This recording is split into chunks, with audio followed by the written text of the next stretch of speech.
And yeah, this talk is in part an ad for this sequence I've written called 200 Concrete Open Problems in Mechanistic Interpretability, which kind of maps onto a bunch of the case studies I have. And if you leave this talk and feel inspired to go and poke around at stuff, I have a guide on how to get started in the field, and I have a library I made to make it easy to poke around inside language models. And yeah, you can see the slides here. There's a bunch of links. Might be fun to have access and go through on your own. But all right, let us jump in to Open Problems Mechanistic Interpretability, a Whirlwind tool. So what is mechanistic interpretability? The core hypothesis of the field is that neural networks learn human comprehensible algorithms. And these networks, I'll move my microphone closer to my mouth. And these networks can be understood if we learn how to make these algorithms legible. They are not legible by default, but there is underlying structure that can be reverse engineered. And the core challenge of the field is how to achieve this understanding in a rigorous way while avoiding the many, many, many pitfalls where you can trick yourself and think you've understood something, but are actually caught up in a bunch of illusions. And there's a helpful analogy is we're trying to reverse engineer these to an algorithm, like how you might take a compiled program binary and try to reverse engineer it to source code. And so in my opinion, the wildest claim of the field is that mechanistic understanding of networks is possible at all, which, I don't know, it's a massive superlinear algebra. Notoriously, they are inscrutable black boxes that no one understands, and you just stir a pile of linear algebra and hope something useful comes out. So why do I think that this makes any sense whatsoever? So I'm going to talk about some work I did called Progress Measures for Grokking via Mechanistic Interpretability, that I think is a good motivator for this is possible at all. So the setup was, we trained a one-layer transformer to do addition mod 113 with this rough architecture, and spoiler, the algorithm we found is simple enough to fit on a single slide. And why do I care about modular addition? It's just kind of fun, but if you want a better reason, we were trying to answer this mystery of why do models grok, raised in power et al. That is, why is it that when you train an algorithmic model, a tiny model on some algorithmic task like modular addition, does it sometimes initially overfit the problem, just memorize and generalize terribly, but then if trained on the same data again and again for a really long time, abruptly generalize? Like, why does this happen? And my pitch was that by achieving mechanistic understanding, mysteries like this should just kind of dissolve. So how do you get any traction whatsoever on what's going on? So there were already hints in the literature. There was something going on, some circle-like structure in the embeddings. And more generally, the first thing you do if you're trying to reverse engineer a model is you just poke around, cache things, and plot them. And if you plot attention patterns or neuron activations across all possible pairs of inputs, you get this like really obvious and striking periodic structure. So there's clearly something fundamentally periodic going on here. And the key insight that made the problem kind of dissolve is this is periodic. Let's apply a Fourier transform. And it turns out that when you do a Fourier transform on the input dimension to the embeddings, that is, look at how each input is embedded as a linear combination of sine and cosine waves at different frequencies, and look at the norm. Each input is embedded as a sum of these like 6 frequencies, and everything else is basically ignored. And this is incredibly surprising and striking sparsity. Like, clearly, the model is doing something deeply involving periodicity.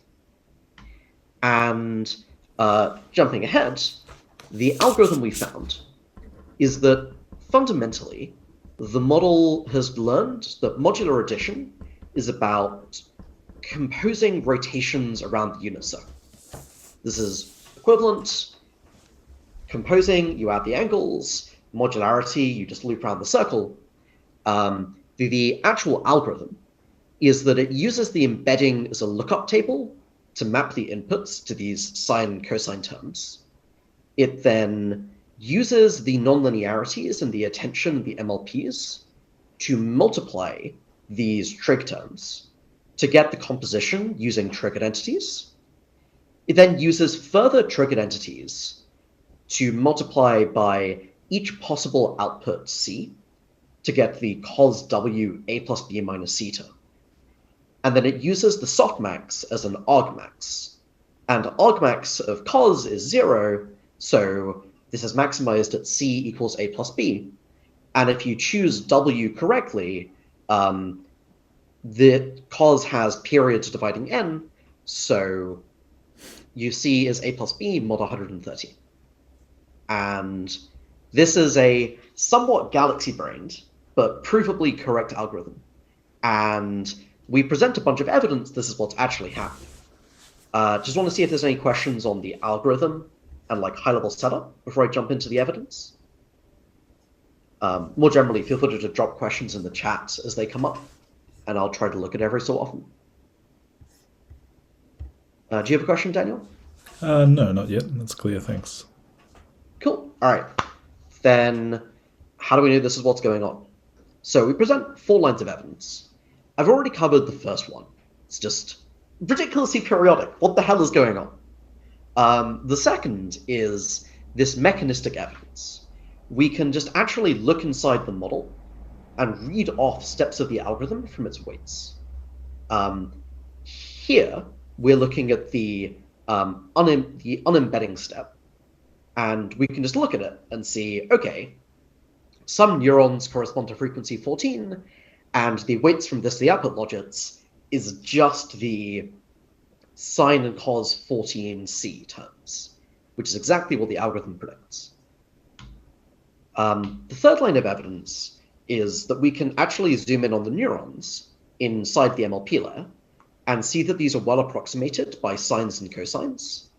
Not only do the neurons have this form, plus some other terms, plus like 6 other terms that generally just come up when as an aspect of how things are multiplied, but neurons spontaneously cluster into different frequencies such that each neuron's activation is actually about rank 6 and can be well approximated by this, apart from a long tail of slightly weird neurons.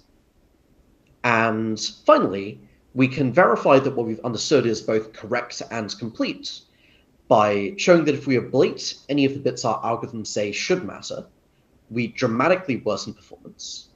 And if we ablate everything our algorithm says should not matter, we actually slightly improve performance. And so I kind of just think all of this is intrinsically interesting and exciting. But a natural question is this mechanistic understanding useful beyond just being pretty? And so can I ask how many parameters are in this model? I believe it's on the order of 100,000. Okay. So residual stream is 128. Formula is 12 times 128 squared. So that's about 2 to the 18. Yeah, about 60 to 100,000. Thanks. Oh, wait, no. More like 200 to 300,000. But, yeah, sizable-ish. All right, so why do models grok? Returning to the original question. And I kind of just want to take a moment to emphasize, like, it's genuinely mysterious why grokking happens. If I hadn't come across the original result, I would not have predicted this. And I kind of just want to invite everyone to just take a few seconds to reflect on what your guess is for why grokking happens. And in particular, what you would have guessed if you've already come across my paper and its conclusions.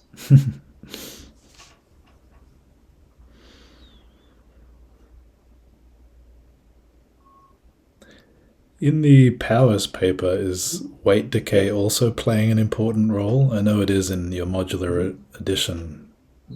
Yes. So they use weight decay, L2 weight decay, and this plays a pretty important role.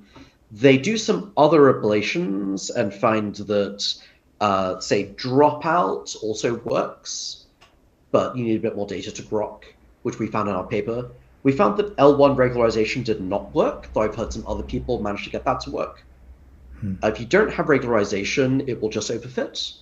But I've heard some anecdata that people have managed to get stochastic gradient descent to work in like exactly the right situation. This paper I studied full batch because grokking is a massive pain to study because it's such a ridiculous task, where you're getting to like 1e-7 loss. Anyway, the literature is full of hypotheses like you get magic loss spikes that suddenly make everything work, or the weight norm is too big, or it's just a random walk through loss bits.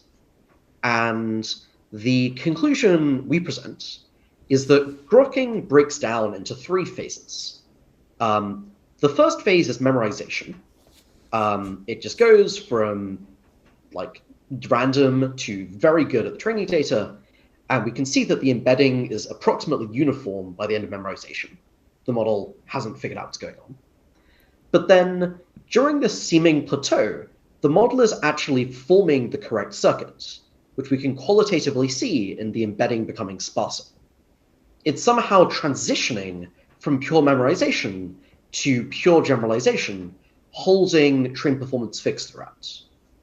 And I don't know, I would not have predicted that models can even do this. It's wild.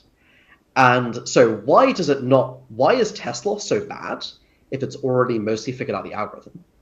The reason is that the model is also doing substantial memorization, which contributes significant noise. And it's only when it gets so good at memorization that it no longer needs to memorize, that it cleans up the memorization parameters and suddenly becomes very good at generalizing. And how can we show this more quantitatively? So the key idea is using a progress measure, a smooth metric that can identify underlying hidden progress. And unlike more naive measures like just using log loss rather than accuracy or something like that, we want to use our mechanistic understanding to derive good measures that can really help us isolate what's going on. And one of the reasons that mechanistic understanding is really important here is that the interesting thing about grokking is there are 2 solutions, memorization and generalization, that are indistinguishable from the perspective of trainings. And so distinguishing what's going on, it's really useful to have a mechanistic understanding which lets you distinguish how the algorithms are implemented inside the model. And the first metric we use is excluded loss, where we remove the generalizing Fourier circuit and look at train performance from pure memorization. And we see that it's initially very good. It's not quite as good as pure memorization, though as like the full performance, even at the end of memorization, though this might be an artifact. But then during circuit formation, it transitions from very good to worse than random. And we can illustrate cleanup with restricted loss. We remove the memorization circuit and look at overall model performance. And we see that if there's no need for cleanup, this trends downwards throughout circuit formation, and its drop somewhat precedes the drop in test loss, showing that this is driven by cleanup more so than learning the Fourier circuit. And I think there's 2 overall takeaways I want you to get from this case study. The first is that mechanistic understanding is useful. It can help us dissolve mysteries of deep learning. But secondly, mechanistic understanding is possible at all. We can look inside models and find this bizarre, beautiful emergent structure. And I think there's a bunch more we could learn by just taking other algorithmic models and trying to reverse engineer them. Yeah, and case study 1. Any questions? Sorry, maybe you said that. Sorry. Oh, you could just. No, you muted. Okay. I think I might have missed it, but in this middle case here, where you've got the sine and cosine formulas being used, what was the evidence you said for thinking it's doing this in between step again? Sorry. Sorry, do you mean why it's done the algorithm or why it's doing the circuit formation? Why it's doing that like specific, using like that cosine formula before it just spits out the final answer, I guess, if that makes sense. Like this step or this step? The one below it, this step, yeah, this middle one. Gotcha. So, yeah, the reason I believe this is if you look at the inputs, if you look at the embeddings, they just very clearly have this form. You can just read it off. If you look at the neurons, they very clearly have this form. And they... Oh, sorry. If you look at the neurons, they are a degree 2 polynomial in the sine and cosine terms for the two inputs. And before the activation, they're mostly just linear terms. After the activation, they're substantial quadratic terms. And my interpretation is that the model is using the nonlinearities to multiply them and using triggered entities to produce the a plus b mod n terms. This is like the gnarliest bit of the algorithm to reverse engineer. And I think this is the one bit that makes me hesitant to say I have like a fully, completely rigorous understanding, because ReLUs are not designed to do element-wise multiplication of activations, and the model is doing some cursed stuff to make that work. But you look at the inputs, it looks like this. You look at the outputs, and it looks like this. It's doing multiplication, is my interpretation. Okay, thank you. Jesse? So I have a question about the second takeaway of mechanistic interpretability is possible. So far, it looks like we've had the most success in cases where we already know the thing that we want the model to do, right? So we know how to write in binary algorithms that do these modular arithmetic tasks. And even for computer vision models, we've already had Gabor filters for decades, right? So how do you think this starts? Add a wild interjection. Yeah. I had no clue this algorithm was going to be there. I figured it out by reverse engineering the model weights. But sorry, continue. So that's obviously like a major plus point. But do you think we start to run into barriers when we get into, I guess, processes where we have no idea how to go about writing down even one solution that doesn't use deep learning? So I think it is just clearly true that the harder the task is, the harder it will be to reverse engineer in general. And tasks where we have no idea how to write down an algorithm, like write good poetry, I think is just clearly, yep, that's going to be harder to reverse engineer than how a model does indirect object identification. My bet is that it is possible to reverse engineer if we can work through a bunch of the fundamental problems in the field and get the right tooling and approaches. I think one of my main sources for optimism is that I predict that tasks that seem hard, like that, actually decompose into a bunch of things that individually are not that hard, but just get combined in like fairly delicate and careful ways. Like, models are much better at predicting the next token than a program I could write, but I think a lot of the inputs to this are like, they have a massive database of bigrams and a massive database of skipped trigrams that get combined in sensible ways, and the model has learned the right weighting between them because it's a pile of matrices. And there's like a bit of factual recall scattered in and some understanding of grammar and stuff like that. I do expect that as we get to superhuman AI and beyond, there will come a point where I just like, I have no clue. Like, you could imagine a model that rederives quantum mechanics, and if you're a 19th century physicist, you look at it and you're like, what the hell is going on? But yeah, my guess is this will stretch pretty far, and the main bottleneck is getting good at reverse engineering rather than fundamental conceptual understanding of the algorithms possible. Though I do think that maybe, to me, one core principle of what makes mech-interp different from things like probing and more naive approaches to interpretability is having the potential to be surprised by an algorithm. Like, you look inside the model, you're trying to be faithful to what's going on, and you realize, oh, it's doing this weird thing that I did not expect. as I think I demonstrated with the modular addition thing. Though, obviously, trivial proof of concept on a one-layer model. But, yeah. Things like feature visualization of neurons and studying image models is another example of this. You just look at the neurons, you look for patterns, and you're like, oh, this is detecting the union of, this is detecting right-facing dog heads. I was not even aware that would be a feature, but I guess it is. I don't know, that's some ramble. Did that answer the question? Yeah, what do you think the milestone would look like, at which point you say, okay, this is doable?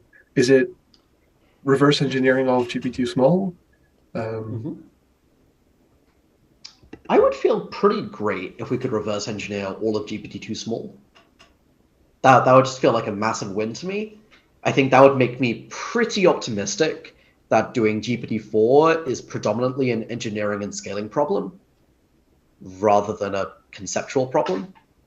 I think at the moment the field is dominated by conceptual issues that I'll get into later on. What is this though, Jesse? Like, what does the end goal look like even? Conceptual issues, as Neel points out. Yeah, and like very much mechanistic understanding is possible is like, I'm being very deliberate that I say is possible rather than is like always possible in all models and definitely going to work. You know, this is a one-layer model trained on a really clean task. Real models are cursed. And it is possible we just hit a wall and it's kind of fundamentally impossible, or that models are just doing stuff in an incredibly complex, distributed way that is not really practical for a human to understand. And I don't know. Though I do also predict that models have lots of principles and abstractions in them where you identify this general behavior in a model, like, oh, this head mediates this other head without doing substantial additional computation.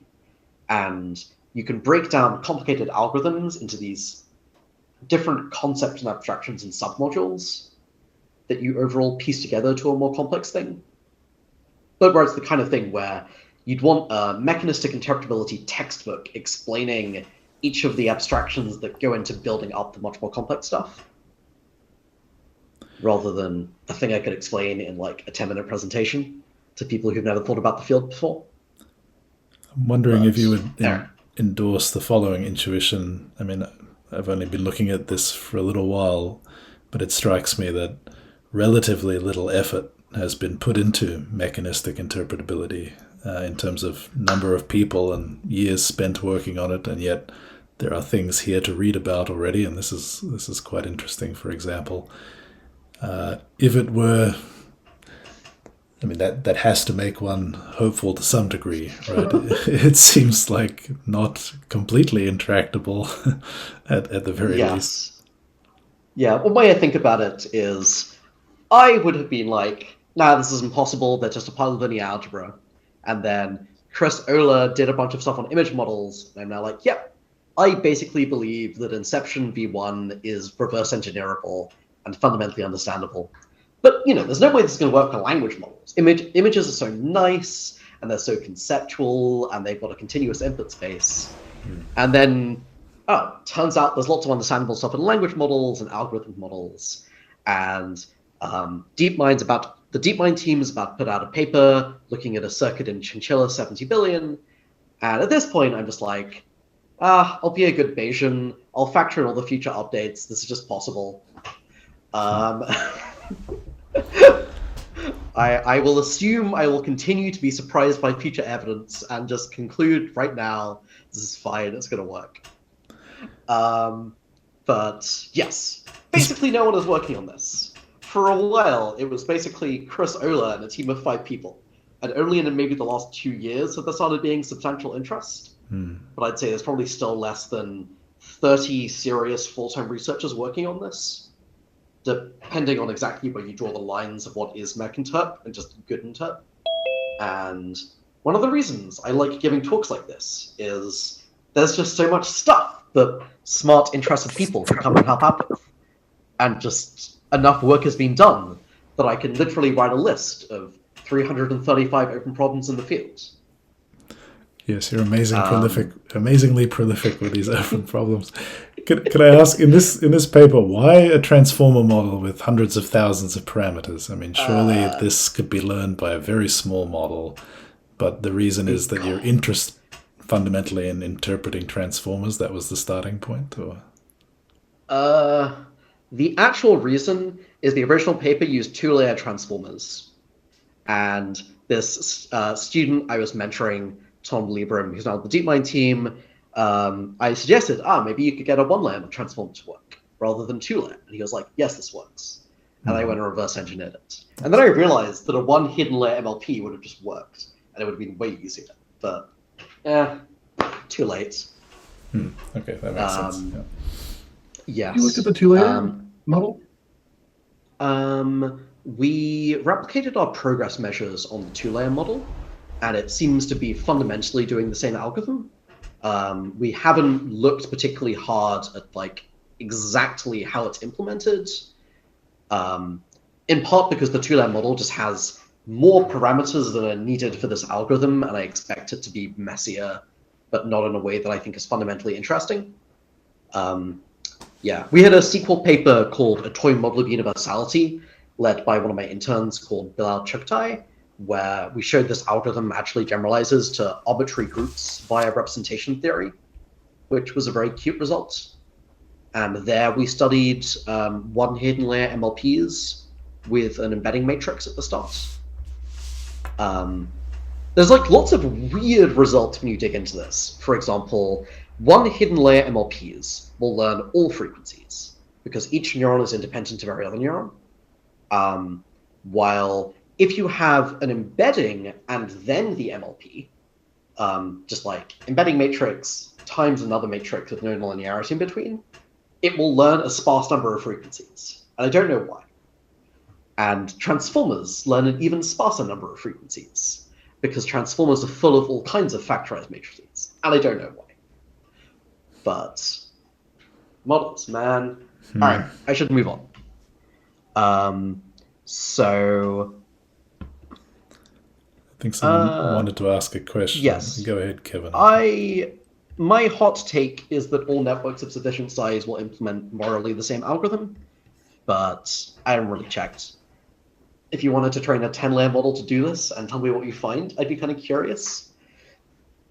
Can I just add, so I've tried it with very thin networks, and what you end up with is it generalizes, but it achieves 50% accuracy overall on both sets, or or some fractional accuracy. Interesting. Yeah, Kevin. Are you able to do the reverse engineering or mechanistic interpretability stuff when the model's still in the memorization phase before it gets to the generalization? I did not figure that one out on some very preliminary investigation. My guess is part of the problem is the model is doing superposition, which makes things much messier. I think that would be a really cool follow-up project that I'd love to see someone do, because I don't know how memorization works. In this case, the way I got the progress measures is I kind of cheated and I said everything that is not the sparse generalization algorithm is the memorization algorithm. The generalization algorithm is rank 10 in a 12,000 dimensional space, so I think this was a fine hack, but it's kind of cheating. But I think it's sufficient for me to claim that I really understand what's going on. All right, moving on. So now I want to zoom out a bit and just try to motivate why I care about mechanistic interpretability, and why, in particular, this goal of understanding the model cognition is important. And I think that one of the key messages anyone working on interpretability should take in a post-GPT-4 world is that inputs and outputs are just fundamentally not the right approach to doing interpretability. You can't ask the model to do things like output an explanation of why it does what it does. Why not? Because these models know how to output things that will convince a naive user to believe something. I'm not claiming they want to, but they can. Here's a particularly evocative example. GPT-4 was told to get a TaskRabbit worker to do a captcha for it.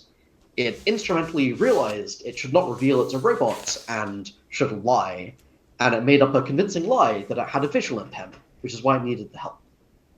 And more generally, I feel that understanding model cognition just seems really important if we want to make these models safe and steerable and understandable.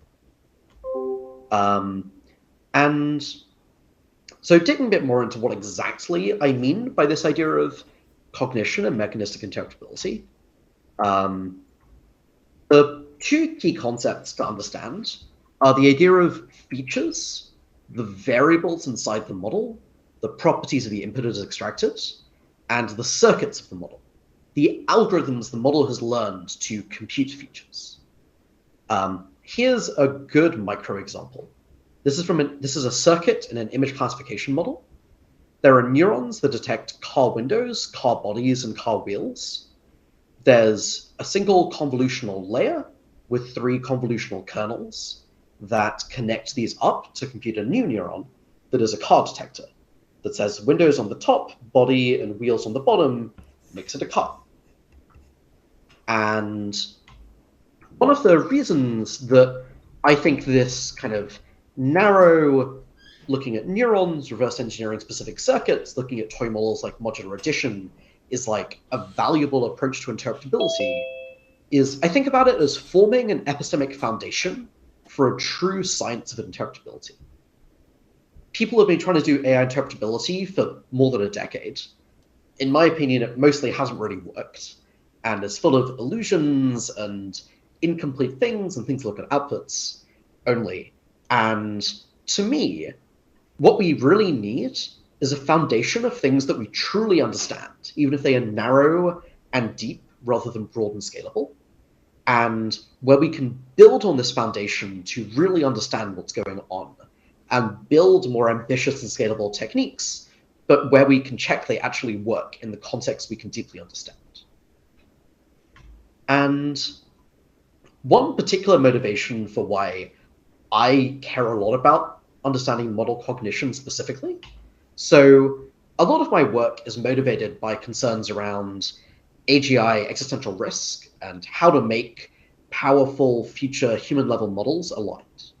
And a specific world that I'm pretty concerned we could end up in is that we make AGI and it looks aligned. We have no idea how it works, but it just seems great and it seems aligned to everything we can throw at it. Why is this a concerning world? I think it's a concerning world because we are capable of training models for what we can measure, but we don't know how to measure their cognition. And models are instrumentally incentivized to look aligned, to tell us what we want to hear, whether or not they are actually aligned. Because if you can't fetch the coffee if you're dead. You want your operators to think that you've learned the right thing and you're doing what they want.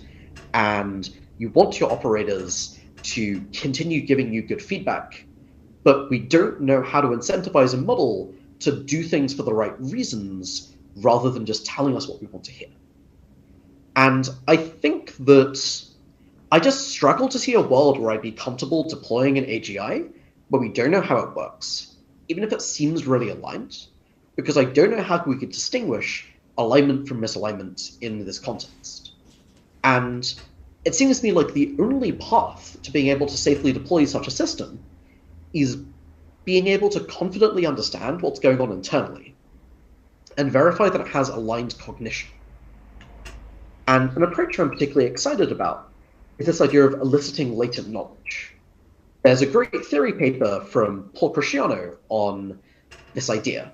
The core of it is models have a bunch of latent knowledge, understanding of the world that is important to make their predictions and conclusions, but they are not directly incentivized to faithfully output this. But if we can learn how to extract this latent knowledge, or how to train a model that will faithfully report it, then we could square the circle and be able to understand the model's cognition. And there's this great paper from Colin Burns with a janky proof of concept of what it might look like to do this in practice. On a more, just stopping for questions on this, since some spicy takes in there. So regarding, I mean, I agree with this motivation, and I guess that's why I'm interested in the field. But I suppose the one critique that could be made of this is that you said verify, but that seems a little bit of a stretch, frankly. And I've heard people on the DeepMind safety team sort of express a desire to use causal reasoning and other such techniques and mechanistic interpretability to maybe get close to a point where you might verify in some strong, even formal sense that things are safe. But I find that actually pretty hard to believe. I suppose it seems optimistic to me to interpret mechanistically very large models, but not crazy. But it's always going to be a kind of approximate game where you're sort of like, I'm kind of 85% sure this is sort of how it works. And then that gap is, I mean, I guess some advocates for a much different approach to AI safety would make the argument that that gap is going to kill you. So there's no road down which these approximate techniques are going to be safe. I don't know what the alternative is, but what do you say to that? Yes. I completely agree. When I say verify, I mean it in a fuzzy, informal sense, not formal verification. Possibly I should just not use that word, because it does have a technical meaning. Completely agree. Formal verification that AGI is safe seems completely doomed on anything remotely like the current paradigm. And I'd put pretty good money that something like the current paradigm gets us AGI. And I'm like, what do we do in this world? I do not believe we could just coordinate the entire world to say, yep, we're never going to deploy AGI. And so the question is, how can we push things to make this more likely to be safe? And I'll take 85% chance of catching misalignment. I think people like Eliezer Yudkowsky are pretty wildly overconfident in their we are incredibly doomed unless we can get full guarantees or anything like that. And I sure would like to get that number as high as is humanly possible, but I'm striving to get it as high as possible, and if we get it to 90% but not 100%, I take that as a massive victory, is basically where I'm coming from.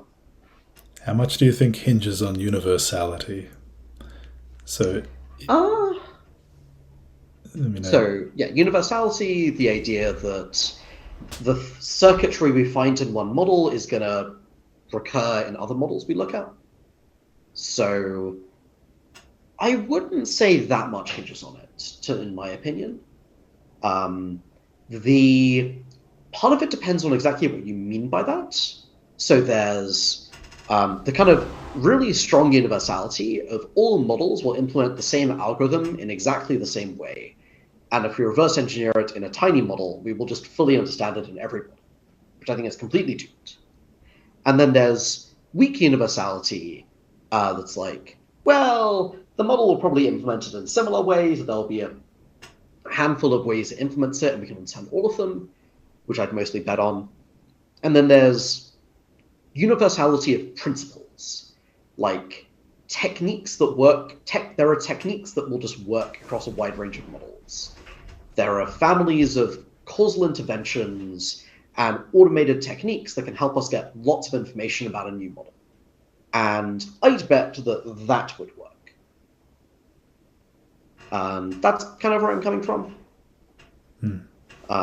Like, if we can build great, robust techniques and automate as much of it as is humanly possible, and then we get GPT-5, and it has a bunch of different internal circuitry from GPT-4, but the same principles transfer, seems like a win to me. And I see the point of a lot of the labor-intensive reverse engineering as learn these principles and techniques. And universality is a fun bonus, but not a crux for me. Mm-hmm. I'd like to ask a slightly delicate question about the second paper here. So we looked at that in our AI safety seminar. I won't claim to have spent many hours studying it, but I see a lot of enthusiasm for it, and I interpret that as enthusiasm for the idea rather than endorsing that the paper actually shows it works.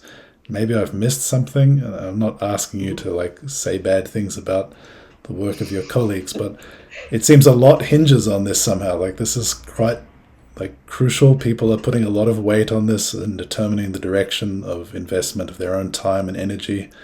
And I kind of want to probe a bit as to should I view this as really strong evidence that this is going to work, or everybody wants it to work and there's some hint that it is working?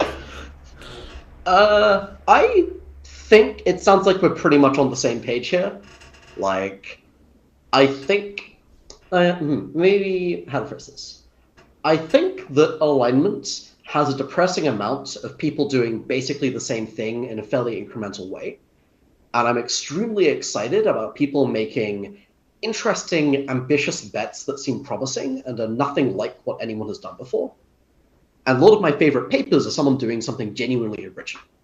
I don't know, I think my grokking work did something genuinely original, even though it has many flaws.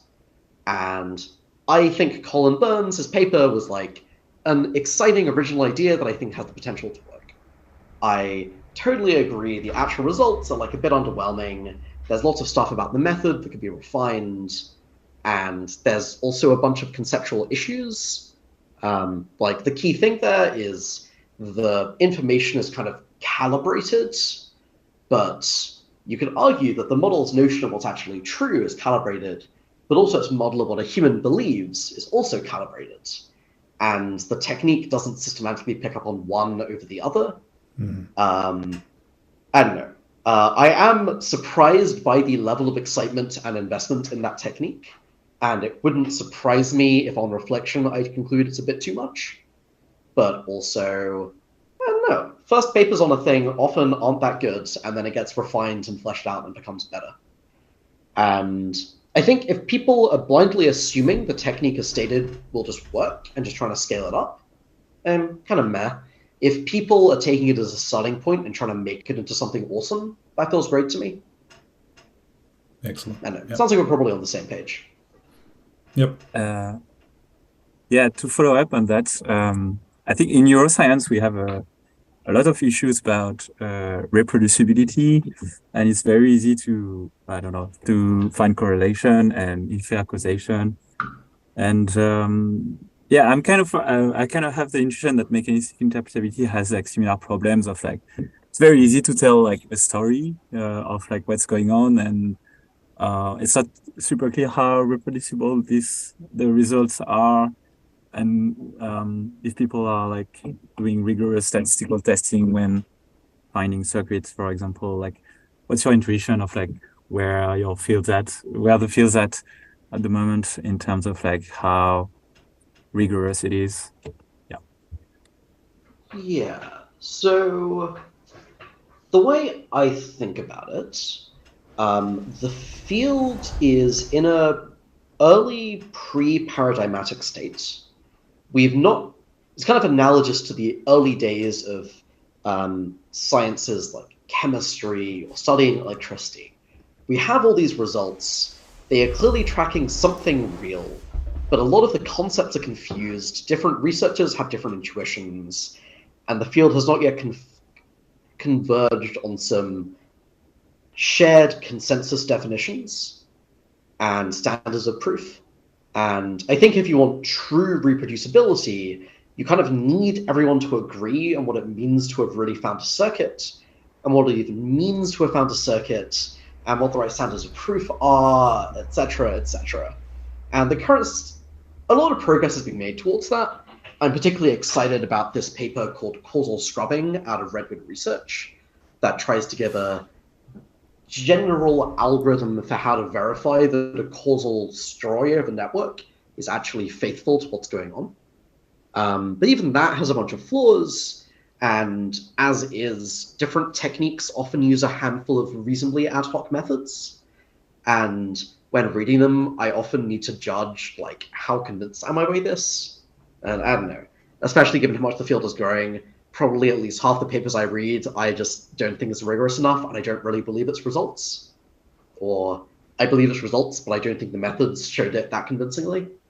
Naming no specific names. I don't know. This is an area where I think the field is okay, but not amazing. I think a lot of this is driven by many of the early researchers just really deeply care about rigor and are driven and skeptical. I think that as the field grows and becomes more mature, and we want to have clearer foundations, there's a lot of foundational work that needs to be done on reproducibility and standards of proof. Sorry, I don't have a more satisfying answer to that.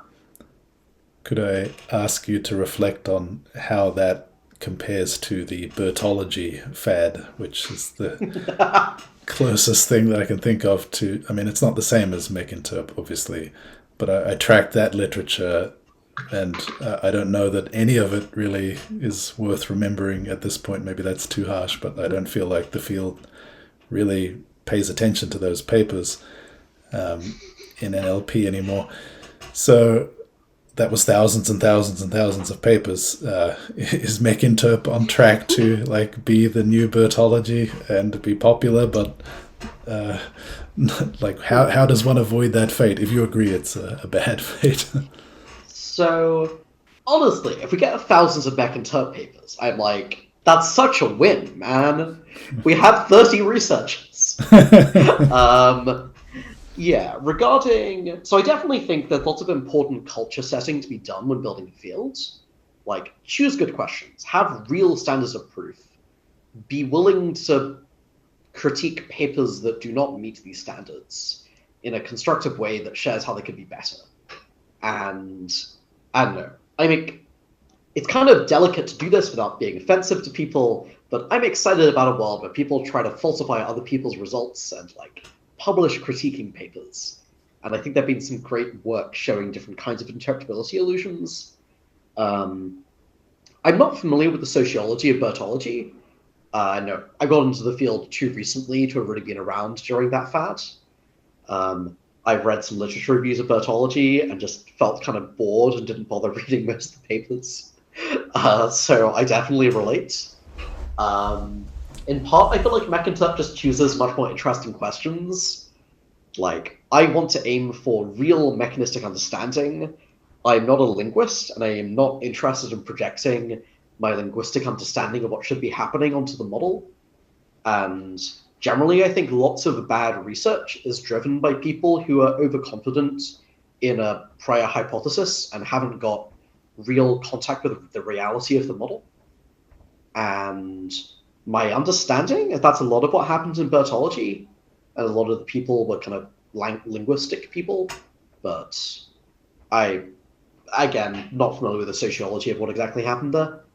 I'd actually love if anyone here was kind of engaged in the field when that was happening, if they have a take on what was going on, why a bunch of the stuff just isn't that interesting and people don't talk about it anymore. Yeah, I don't know. I'm an outsider, so it's just my impression Same. looking in. But yeah, I would love to hear an answer to that question. Yes. Anyway, all right. Given that I only have an hour and a half, I should try to actually cover more than a third of my presentation. I'll skip over some of the less interesting parts. Yeah, just very briefly on like why I like doing Mech-Interp. It's just incredibly fun.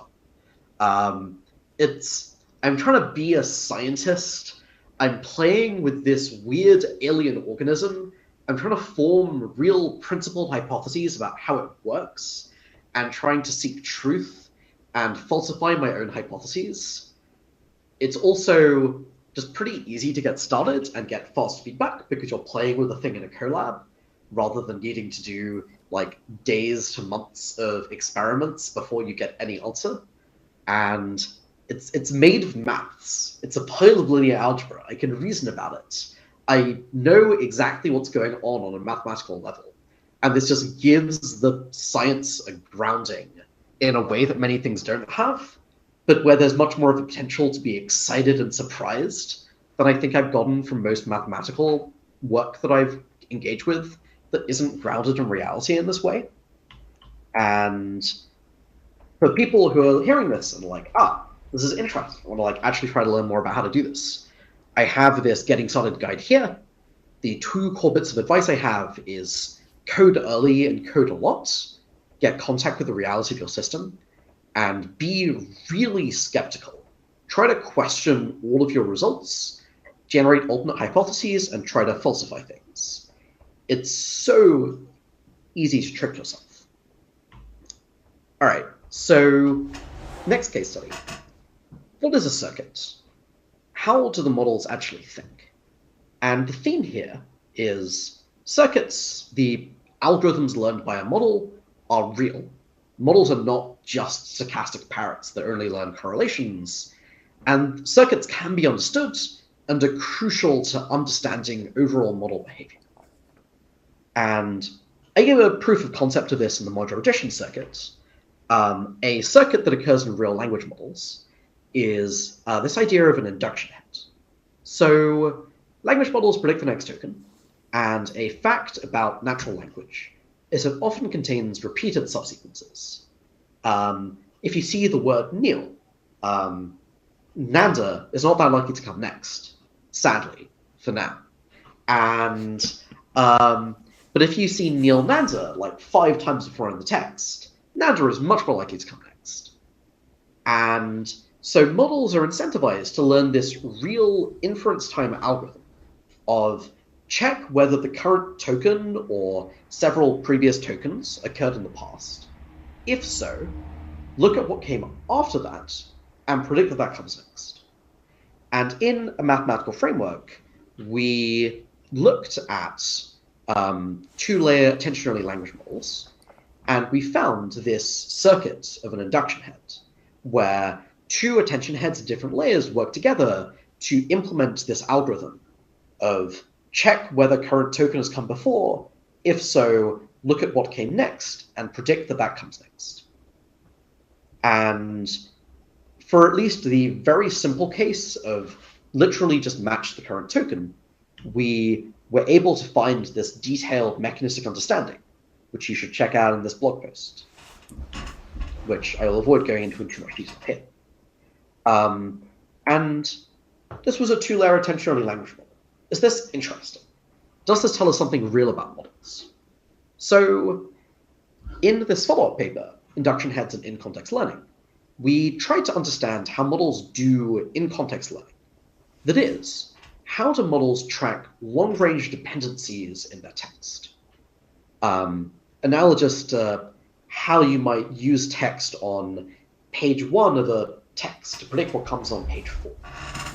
And most famously, this is demonstrated in things like few-shot learning. You give a bunch of examples of a task and models get better at it, but it's kind of just surprising to me that language models can do this at all. Models like LSTM is actually pretty bad at tracking long-range dependencies like this, but transformers are pretty good at it. A further fun fact about in-context learning is its emergence during training. Models with more than 1 layer have an abrupt improvement in context learning at a certain point of training. And we've replicated this on models up to 13 billion parameters. And they just go from okay to very good, and then don't get that much better for the rest of training. And this is just like a really weird thing to be true. The metric here is average performance on the 500th token in a context minus average performance on the 50th token in a context to track the how much does having a bunch of prior context matter. And it turns out that this sudden emergence of in-context learning is driven by induction heads. Induction heads also form in a sudden phase transition, used in a non-technical sense, not a technical sense. Physicists, please don't yell at me. And we only get the emergence in models that are big enough to form the induction heads. They near exactly co-occur. And in the paper, we provide a bunch of further evidence, like if you ablate induction heads, it systematically damages in context learning. Or if you change the model architecture a tiny bit, so 1-layer models to form induction heads, suddenly one-layer models get good at in-context learning. And so, summarizing the section, models learn legible algorithms called circuits. We can reverse engineer these circuits, at least in simple toy settings, and these circuits are deeply tied to phenomena such as emergence. And I don't want to oversell this, like when I claim we've mechanistically understood induction heads, I'm talking about a simple case in this 2-layer attention model. When I'm talking about in-context learning in 13 billion parameter models, I'm referring to things that look like induction heads and which seem to do the same thing on a behavioral level, where not necessarily under exactly the same mechanism. But I think that this is a good proof of concept that there are real circuits that really matter for model behavior. And 2 areas of open problems I'm excited about to build on this. The first is just looking more at tiny language models. I think induction heads were just a really deep insight about models. And I think there's a lot more to be learned in this setting that is both a good proxy for much larger models, but also much simpler and easier to iterate on. In particular, I would love to see people take a 1-layer language model with MLPs and try to understand what's going on there, because I just think that we know so little about MLPs, and I think you could learn some really interesting things from 1-layer models. I have a bunch of resources and open sourced language models in this post. The second area of open problems is analyzing training dynamics. We just know so little about how language models go from random to very good at predicting the next word, capable of doing all kinds of bizarre and intricate things. And to me, there's just a lot of fascinating questions around what's going on. And I think that understanding this is highly linked to understanding the internal circuitry. A question I'd be particularly excited to see someone answer is to look at a model as it's being fine-tuned and try to answer how the fine-tuning affects what is ultimately expressed by the model. Like, does fine-tuning just rearrange the internal circuitry, or is a fine-tuned model learning new circuits? And how do these things trade off, and in which contexts? All right. Can I ask the next you, case study. So you've talked about 2-phase transitions now, one in the context of grokking and then now in the context of induction heads. I think I tend to see this term grokking get used in a more colloquial way than you use it, to sort of be synonymous with phase transition, maybe. Could you just clarify the distinction? So the terminology I use, phase transition is whenever you get some kind of S-shaped curve. For example, like this. It goes from not very good, suddenly gets good, and then trails off.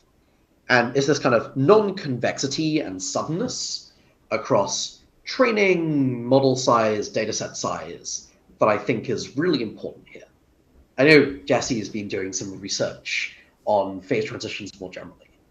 And I define grokking as the very specific case of a phase transition in test performance that is preceded by a drop in train performance, not necessarily sudden, and then a sudden train test convergence driven by the phase transition.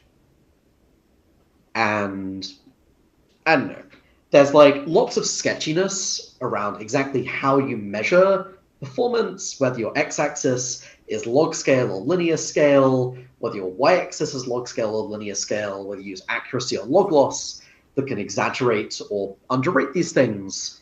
But I do feel like there is something real about these emergence and phase transitions, and this is a very intrinsic thing about models. And grokking is this kind of weird, cute thing that happens sometimes if you fiddle with your hyperparameters really well.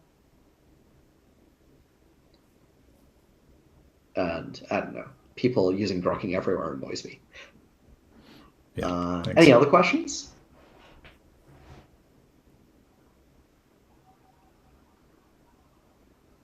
All right. I'll move on to the next case study. Understanding how models represent their thoughts. I have until 1/2 the hour, right? Yeah. Great. So one of the core sub-goals of mechanistic interpretability is decomposing models to independently meaningful and composable units. Models are billions of parameters. They're incredibly high-dimensional objects. And I think that one of the core things we need to do to have any hope of getting traction is being able to decompose them into much smaller things that can be reasoned about independently. And ideally, individual units that have some meaning that correspond to some feature of the input, where we can look at how they compose together. And yeah, massive objects, this is crucial. And one of the initial hopes of the field was that neurons corresponded to features, that each neuron in a model was independently meaningful and captured some property of the input. And naively, this is kind of bizarre. Like, neurons are just one basis. Even if features are direct orthogonal directions, why would they align with the neuron basis? The reason I think this was somewhat plausible is that models should want features to be able to vary independently, or the representation of features to vary independently. Each neuron has an element-wise nonlinearity on it. And if each feature is a separate neuron, life is good, while if a neuron shares several features, they can all interfere with each other substantially, because the value of one will change how the other affects the nonlinearity. And this is like a really good theoretical argument. Neurons should correspond to features. Models want to represent features linearly. Everything is amazing. We can decompose models. Sadly, this is bullshit. And we have this problem of polysemanticity. This is just the behavioral observation that model neurons will often activate for multiple different, seemingly unrelated things. Here's a neuron from the multimodal neurons paper that activates both poetry, but also poker and card games, and in a way that, to me, seems basically unrelated. This neuron just seems to have multiple meanings. And polysemanticity is an observational behavioral claim. A hypothesis for why this happens is this idea of superposition. Superposition is the hypothesis that models want to represent more features than they have neurons, than they have dimensions. And models will represent these features as directions in space, but rather than being orthogonal, so they can be perfectly recovered with a rank 1 projection, models will have them be almost orthogonal vectors that will interfere with each other, but which let them compress many, many more vectors into an n-dimensional space, and will employ various complicated compression schemes to do this. And this would imply polysemanticity, because if you've got more directions than neurons, obviously neurons cannot have individual meanings. And so what are the open problems to make progress on this? There's one of my all-time favorite papers is this Toy Models of Superposition paper, which tries to form a conceptual framework for how to think about superposition. The setup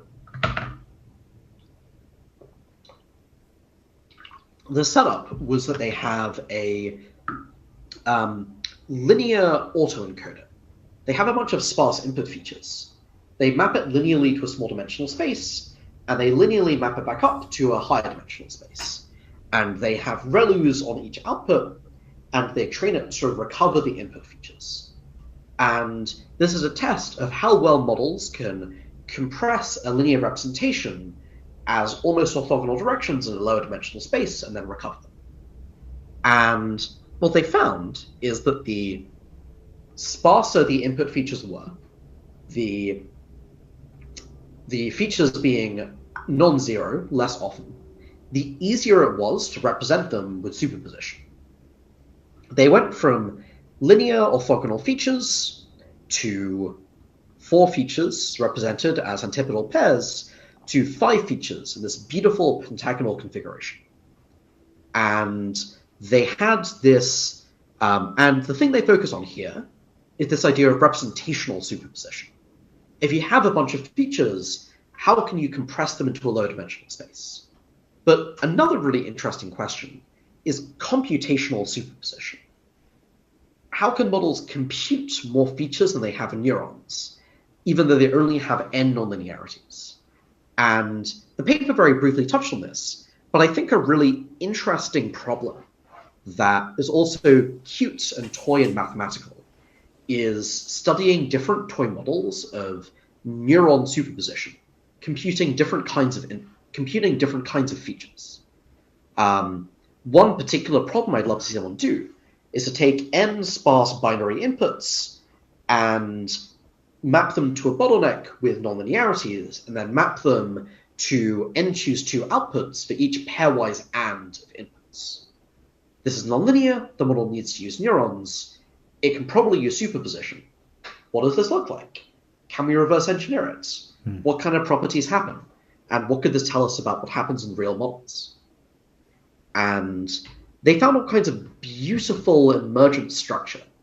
In particular, they found that models would self-organize their features into orthogonal subspaces, where each subspace has its own beautiful geometric configuration, like triangles, antipodal pairs, tetrahedra, pentagons, square antiprisms, and the features would sort into these energy levels of what fraction of a dimension each feature gets. And certain models will just have a bunch of features at the different discrete energy levels. And I have no idea if this will come up and if this happens in real models. I'd love someone to just go check in a toy language model. But also this is such a beautiful result. And I think there's lots of open problems in just better understanding what happens in toy models and what the right conceptual frameworks are here.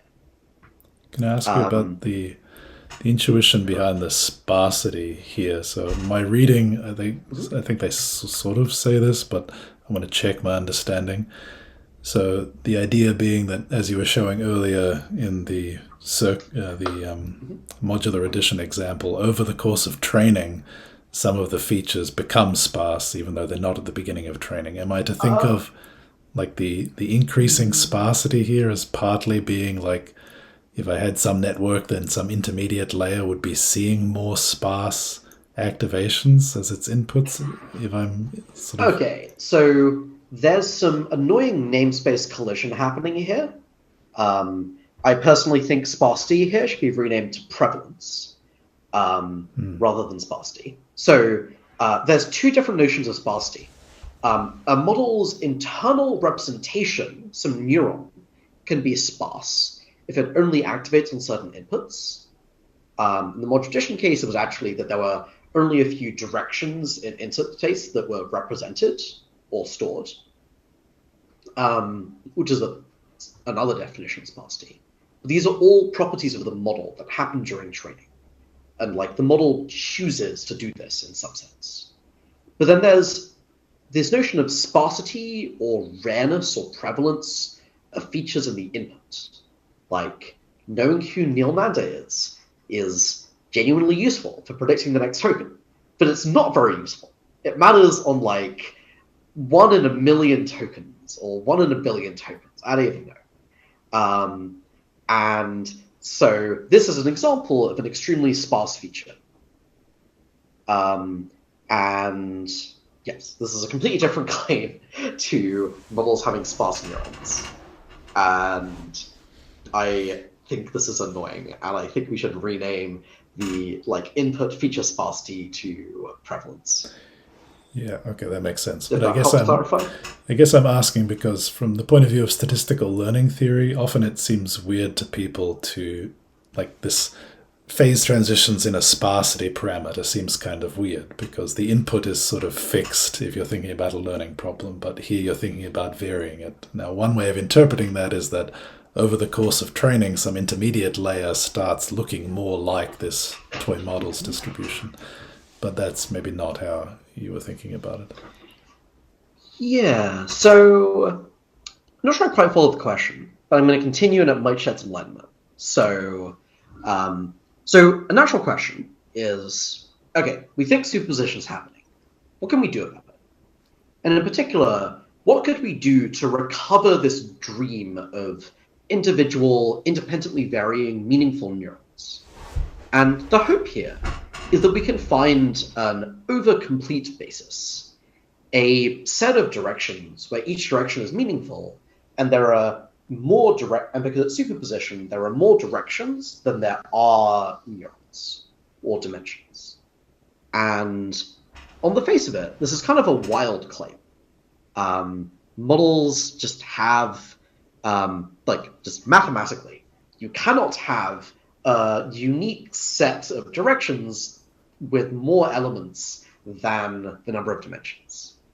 The reason to think this is possible is that features are sparse in, I guess, a fourth sense, where any given input will only have a small handful of features in it.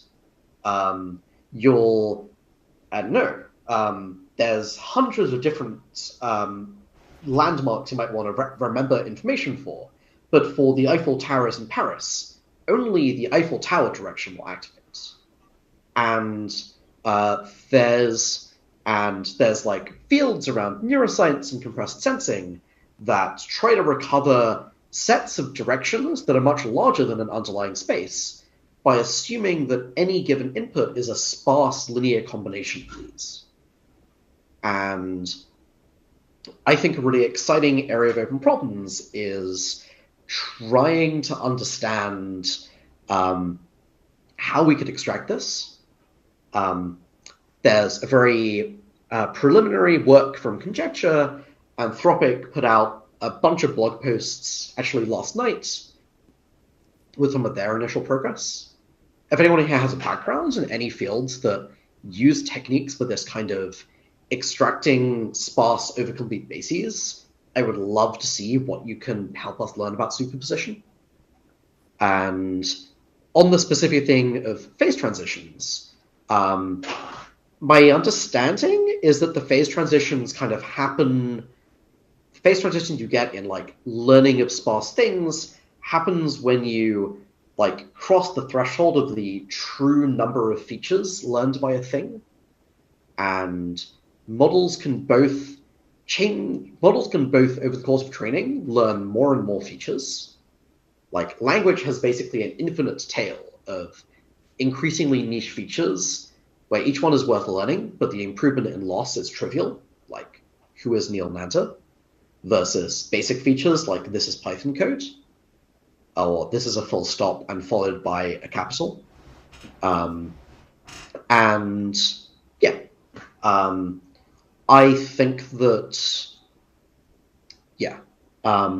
I think that over the course of training, models will learn to represent more features, and I would guess that some of the phase transitions you might get if you do things like try to extract an overcomplete basis from this is when you find the right number of features to extract. I don't know how much that engaged with your question, Daniel. It answered maybe half of it. I'll ask you some other time, I think. Yeah. Sounds good. All right. A third approach is just going out, getting our hands dirty, and trying to figure out how big a deal this actually is in practice. So this is a paper called Finding Neurons in a Haystack that I recently worked with an intern called Wes Gurney. And one of the things we tried to set out to do is to just actually quantify in real language models how common superposition is. And one of the things we looked at is how models detect compound words like social security. And we found there's a bunch of neurons that are okay detectors of social security. But there's a lot of interference, both with incomplete versions of social security and with just everything else. Notably, these neurons are all incredibly polysemantic. They represent like hundreds of different compound words each. And we argue this is an example of real superposition in the wild, because the three neurons together are now a very good social security detector, even though each on its own is imperfect. And I would love people to just go and build on the results in that paper and the neurons we found and try to understand more about how and where superposition does and does not occur in practice.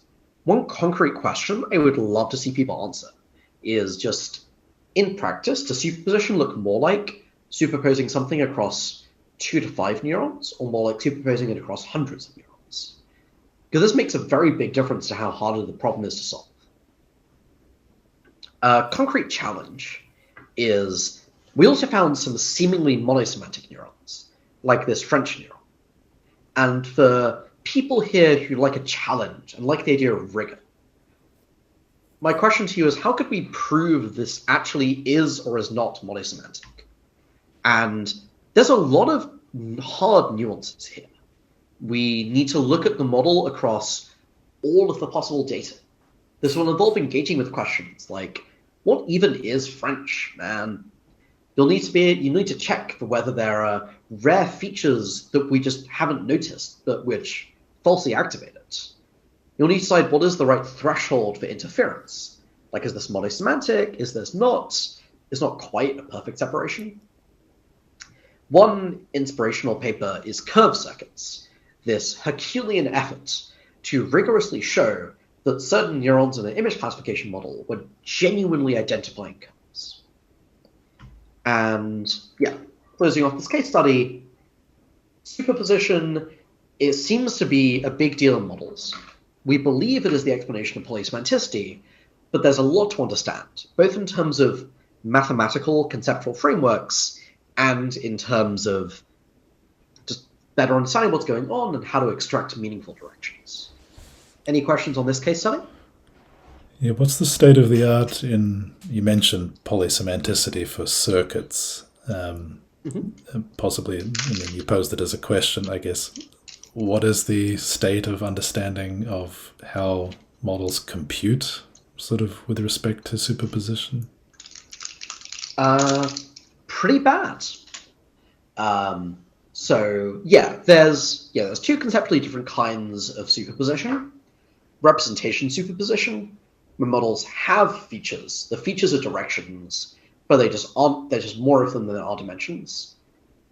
We know language models are doing this because, say, token embeddings, there's 50,000 of them. Models can recover the input token, but there's way fewer than 50,000 residual stream dimensions, so it has to be doing some clever recovery. And then there's computational superposition, where there are more features computed by a model's neurons than there are neurons. And I would argue that in this paper, we showed that compound word detectors are using real computational superposition, because each neuron represents a ton of different compound words. There's just obviously more compound words than there are neurons than a model would care to represent. And linear combinations of neurons seem to be much better detectors, indicating they're using superposition. But I don't know, we put out this paper like 3 weeks ago, and I would argue this is like arguably the first demonstration of real superposition in language models. So state of the art, not great. Again, like 30 people work in this field. You guys could help. Yeah, I think there's a lot of low-hanging fruit and open questions. Cool, thank you. Any other questions? People who are not Daniel are highly encouraged to ask questions. Indeed.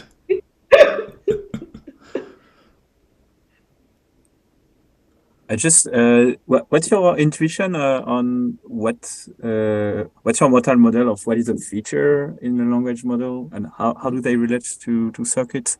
How does a feature relate to a circuit, for example? Yeah, so I generally define feature as some semantically meaningful property of the input. I am unfortunately not a philosopher and do not consider my comparative advantage to be come up with like really good rigorous definitions of fuzzy things like this.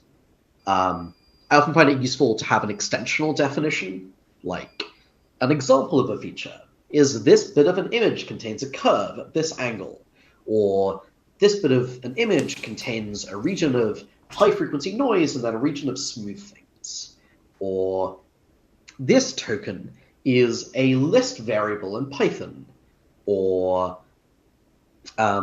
this token is ahead of the token 3 tokens ago, or at the start of the previous line in alphabetical order. Or this is the 4th token in the multi-token phrase Eiffel Tower. Things that are semantically meaningful. And there's like all kinds of thorny questions you get into, like I would argue that a neuron representing dice and poetry is not monosemantic, while a neuron representing left-facing and right-facing dog heads is monosemantic, because it's a dog head detector, and it's a messy and thorny set of questions. And circuits are algorithms learned that use features to compute further features. Liam? It's almost as if a feature, from the point of view of mechanistic interpretability, like a feature is only as good as what a survey of humans kind of think it is. It's like, if that's sort of what we're interested in, humans being able to interpret it, it's like, yeah, what do the humans think it is? Like when it comes to text generated by AI, when you're looking at something like the tone of the text or something like that could be nuanced from human to human, but that could still be a very meaningful feature for like, should we put this in our newspaper or something? So yeah, it's kind of it's almost like you need a little team of people sitting there all the time being like, this is what I think this is. Yeah. One hope I'd have is if we can get genuinely good at this idea of extracting features from superposition, that maybe we could define a feature as a meaningful direction the model has chosen to represent. So like, if neurons were always meaningful, we might have a neuron, and we're like, I don't know what this identifies in the input, but I believe there is a pattern that the model is identifying. And if we got genuinely good at that, we could just say, yeah, this is a feature. And polysemanticity and superposition mean we can't naively do this. But one thing that makes me optimistic is there seem to be some results in compressed sensing that say that as you vary the size of your dictionary, suddenly you go from terrible accuracy to very good accuracy in the sudden phase transition. And to me, this suggests if we and Anthropic have some very preliminary evidence finding these phase transitions in actual models, in toy models. And if this happens in real models, this suggests that we could use the phase transition to find the true number of features and use this to find these meaningful directions. Though everything is janky, it's a mess. Can I ask something else? Sorry. Go for it. So I'm just thinking about like in the toy models paper, for example, they said that the models that we see are like some kind of superposition of some larger model which has like way more directions for more features to fit into. How does that fit into the case then we find networks that have like degenerate networks or like almost degenerate, where like there's some neurons that are like either not being used or like very close to being zero or like not used at all? And if these are networks are approximating much larger networks, why would the network be wasting one of these like valuable neurons that we've like reduced down to, if that makes sense? Yeah, so my understanding is this generally does not happen in language models that are trained well. And I think the superposition argument applies much less to models trained on easier tasks or that are over-parameterized, or which just don't have as many incredibly rare features that still matter, like language.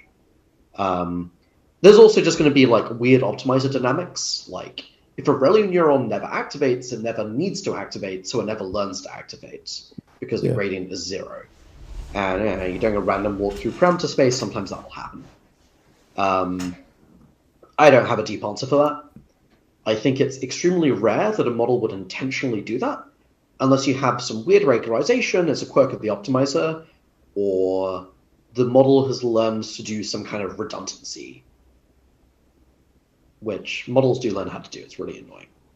All right, I'm going to briefly try to cover an idea which I think is particularly cool, which is this idea of surgical causal interventions. So a standard technique that people use to understand what goes on inside a model is ablations. You just pick a head or a layer, you set it to 0, and you see how the output changes. And the conceptual, and if it changes a bunch, this matters. If it doesn't, it doesn't matter. And the conceptual problem with ablations is that ablations can sometimes target the specific thing you want, or they can break the model. And generally, on any given task, a model is using many different circuits. And we want to be able to do incredibly targeted patches or ablations that let us isolate a specific capability. And in this text, the Big Bang Theory premieres on, we can just corrupt what the Big Bang Theory means, say by replacing it with the name of another TV show, and then run the model on this corrupted prompt. But then at some point, on some activation, on some token, intervene and copy in the activation that it had on the original thing. And if we set up things right, the two prompts will differ exactly in what the subject of the sentence was. The Big Bang Theory versus, say, Game of Thrones.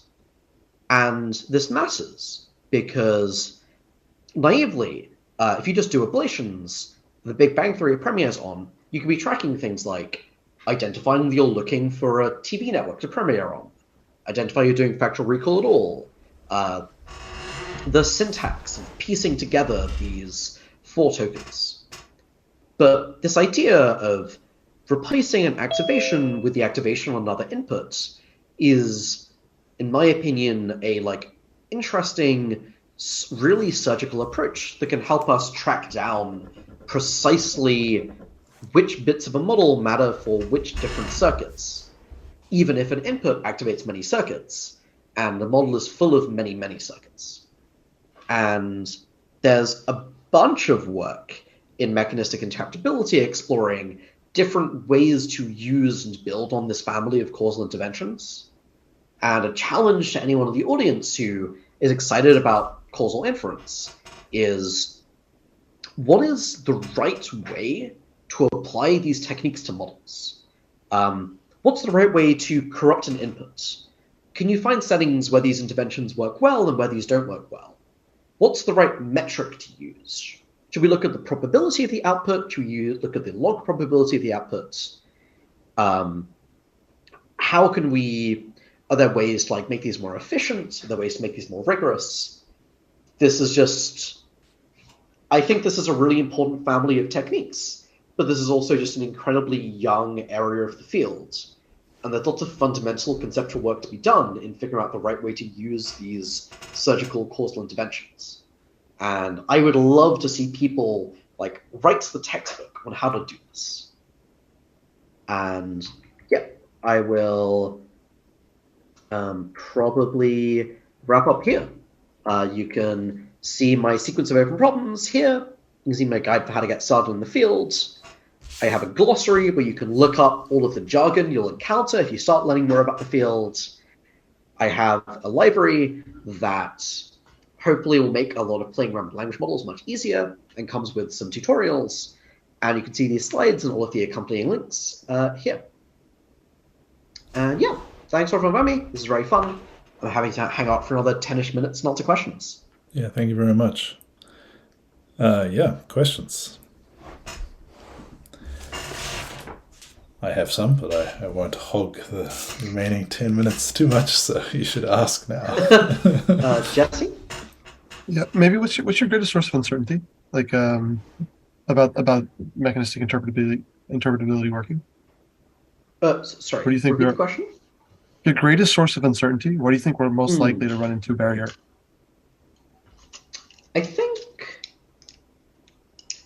how solvable superposition is probably my biggest source of uncertainty. Because in a world where superposition is just really solvable, I think models will just have nice interpretable subcircuits for any given task. if you can really disentangle the model into a bunch of different meaningful things, while it's plausible to me, models are a compressed mess with lots of different half-formed features that are not quite the same thing, but are almost the same thing.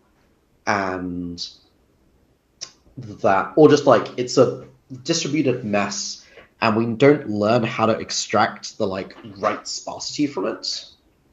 So we can say, this is the bit of the model that represents that this is the surname of the Prime Minister Boris Johnson, and this is the bit of the model looking up facts about him, and stuff like that. Yeah, it's my personal biggest source of uncertainty. Many people raise the concern about, like, does this scale? And I think I personally am just way less concerned about that one. Like, I feel like if we can genuinely reverse engineer GPT-2 small, scaling up is just much more of an engineering and execution problem. And I feel like the field of machine learning is pretty damn good at solving those. While I think at the moment the field is bottlenecked on conceptual and methodological questions. What do you say to the proposition that if MechInterp really succeeds, it'll be built into the training loop in order to accelerate training and then shift the target of MechInterp somehow so that it's actually becomes much more difficult? Yes, this sure seems like a thing that people might do that would be depressing. So I'm generally extremely skeptical of anything that looks like put MechInterp into the pre-training loop. It's plausible to me that using MechInterp tools to do reinforcement learning from human feedback on models is like a reasonable thing to try. But I think we need lots of basic science on what happens when you train against interpretability, because my default hypothesis is you'll just break the tool without substantially changing the model, and it will just learn to obfuscate what's going on internally. Yeah, that's what I'm Or learn to just shift its representations. Yeah, my guess is it's kind of doomed. I'm most optimistic about MechInterp as a form of auditing and feedback, but not as a direct thing you train on. But tastes vary. And I want the field to be pursuing a broad portfolio of bets. But yes, if we end up in a world where people train AGI on MechInterp in a way that is janky and doesn't work, and we lose the ability to use MechInterp as like a source of like auditing and trust, I feel sad about that world. And I think that in particular, one of the reasons I think MechInterp might work, even if we don't like solve it in a strong sense, is that models get a lot of feedback on whether they are convincing and manipulative and deceptive, but they don't get good feedback on do their internals look deceptive. And this makes me optimistic that it might be much easier to detect bad stuff via internals than model outputs. But yeah, I think Tom asks a question of, am I aware of concrete areas of neuroscience which are unknown in MechInterp that I believe would be helpful? To which the obvious answer is, if I was aware of them, then they would not be unknown in MechInterp, as one of the few researchers in the field. Yeah, I don't know. I think in particular, anything around like distributed representations and extracting meaningful stuff from that, how models use neurons to cleverly encode things, and how that could map onto superposition, feel like a really interesting area to me, where it sounds like neuroscientists have spent a lot of time thinking. Yeah, I would just love to see someone write a blog post that's just, here is a neuroscientist perspective on toy models of superposition, and things I think they miss and things I think are going on. Anthropic just put out a blog post on distributed representations and compositionality versus superposition, trying to build on some of the neuroscience literature there. But I imagine there's just a lot that an expert would know that we don't. And the other area is just the families of techniques people use in neuroscience, what their analogies are in language models, and what we can learn. Like, I don't know. Neuroscientists have had, thousands of people working for decades on this really hard problem. I imagine there's a ton of insights and institutional knowledge. Mechinterp is tiny, which is both bad because it's a really hard problem, but also exciting because there's so much stuff no one has done yet, where you can just be the first person to do this and like make a real difference in an important field. And I think that just going and reading the literature and being like, oh, this technique from neuroscience doesn't work well on brains because you need to carefully probe the stuff. But in a neural network, we know what every neuron is and can intervene wherever we want and just get 1,000 GPUs and run something at scale if we have a good idea. And so I can apply this impractical technique from neuroscience and just get lots of insight about this language model. And yeah, I don't know. Insight for distributed representations and superposition, insight for just general intuitive knowledge of neuroscience and how that can be applied, and specific techniques that might be able to be transferred. Sounds like a job for Tom, who is a neuroscientist. Yeah. Yeah. Consider the blog post done in a month or two. I would love to read that blog post. Yeah, I could also connect you with an intern of mine called Adam Shai, who's a neuroscience postdoc who's transitioning to Mechinterp. You two might enjoy chatting. Yes. Do you know Adam, Alexander? Ah, nice. Yeah, so Alexander asked something about, what about directed information / transfer entropy? I have no idea what those are. What are those terms? That is a very Alexander question, I have to say. Yeah, I mean, I totally vibe with coming in at the end of a presentation and just asking hard questions. It's great. But yeah, what is, all right, yeah. What's transfer entropy? Yeah, it's used to measure the flow of uncertainty. So, for example, you want to measure how the past of a time series helps to predict the future of a time series. It's often used more on EEG data, so it's more like at a system level, whole brain level. So it's quite different from like, and you need some noise and some dynamics. Like the equivalent in econometrics is Grange causality. So it's a measure of like how the past predict the future. Not sure it's very useful for mechanistic interpretability. Makes sense. Thanks.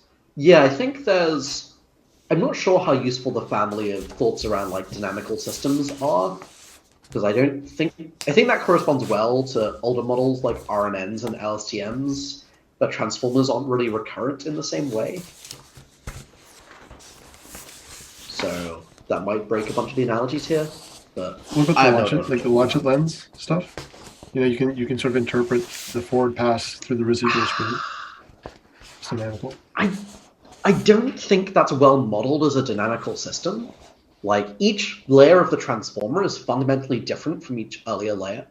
They have their own parameters, they're doing their own computation.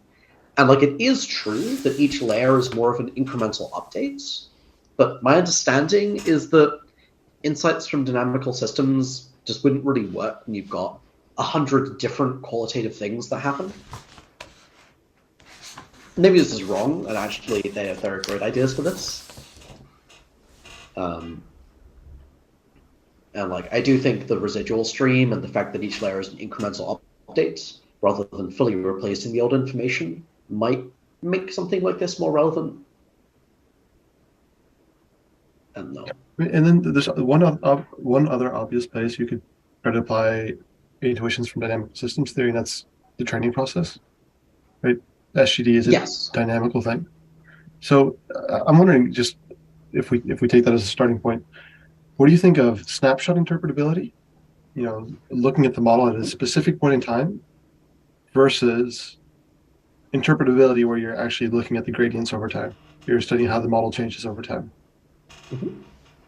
Yeah. So my hot take is I only care about snapshot interpretability.